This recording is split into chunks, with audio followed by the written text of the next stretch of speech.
ये हम लोग जानते हैं श्रील भक्ति विनोद ठाकुर अपने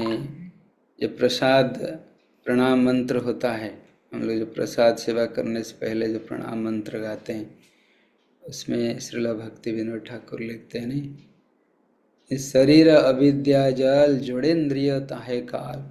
जीव फले विषय सागरे तार मध्य जिहाति,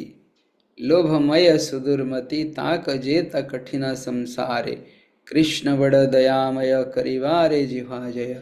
स्व प्रसादन्न दिल भाई से अन्न अमृत पाओ, श्री श्री राधा कृष्ण गुण गाओ। प्रेमिडाक श्री चैतन्य निताय, जय निमाय जय निताय, जय श्री कृष्ण चैतन्य